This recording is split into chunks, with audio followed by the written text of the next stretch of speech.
ఉత్తర ఒడిశా పశ్చిమ బెంగాల్ తీరాలకు మరి కాస్త దూరంలో వాయువ్య బంగాళాఖాతంలో అల్పపీడనం ఏర్పడిందని వాతావరణ శాఖ తెలిపింది. సముద్ర మట్టానికి 7.6 కిలోమీటర్ల ఎత్తు వరకు విస్తరించి ఉంది. రాబోయే 2 రోజులలో ఇది బలమైన అల్పపీడనంగా ఉత్తర ఒడిశా పశ్చిమ బెంగాల్ మీదుగా వాయువ్య దిశగా కదిలే అవకాశం ఉంది. ఈ నేపథ్యంలో 3 రోజుల పాటు కోస్తాలో వర్షాలు కురుస్తాయని వాతావరణ శాఖ తెలిపింది.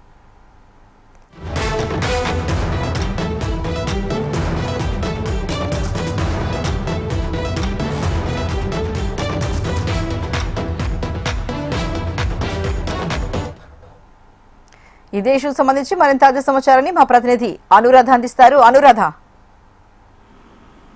అర్చన, ప్రస్తుతం బంగాళాఖాతంలో ఒక అల్పపీడనం కేంద్రీకృతం అవడానికి అనువైన వాతావరణం ఉంది అన్నది వాతావరణ శాఖ తెలిపింది. అయితే ప్రస్తుతం అది పశ్చిమ బెంగాల్ వైపుగా కదులుతూ ఉంది. ఇది 2 రోజుల్లో బలపడే అవకాశం కూడా కనిపిస్తూ ఉంది. అయితే బ్రేక్ మాన్సూన్ తర్వాత వచ్చే అల్పపీడనం ప్రభావం కావడంతో మరి ఈసారి ఈ అల్పపీడన ప్రభావం అనేది ఉత్తరాంధ్ర జిల్లాలో అంటే ఉత్తర కోస్తా ఆంధ్ర జిల్లాలన్నింటిలోని కూడా ఉండే అవకాశం కనిపిస్తుంది అనేది వాతావరణ శాఖ అంచనాలు వేస్తుంది. అయితే ఇప్పటికే దక్షిణ కోస్తా ఆంధ్ర అంతటా కూడా బ్రేక్ మాన్సూన్ ఎఫెక్ట్ తో చాలా ఎక్కువ టెంపరేచర్స్ అనేవి నోట్ అవుతూ వస్తున్నాయి. గత 3-4 రోజుల నుంచి కూడా 40 డిగ్రీలు పైబడి ఉష్ణోగ్రతలు నమోదయ్యాయి.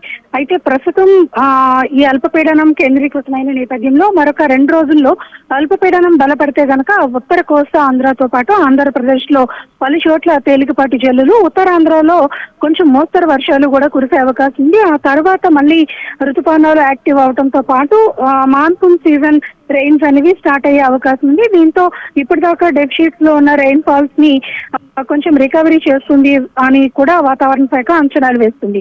ఆ విధంగా రైతులకు ఒక మంచి వార్త చెప్పినట్టే. అయితే ఈ ఏదైతే అల్పపీడనం బలహీన పడితే మాత్రం ఖచ్చితంగా మళ్ళీ టెంపరేచర్స్ ఎక్కువైపోతాయి. ప్రస్తుతం ఎలినినో ఎఫెక్ట్ సీజన్ లో ఉన్నాం కాబట్టి ఇవన్నీ కూడా వాతావరణంలో సహజంగా వచ్చే మార్పులే.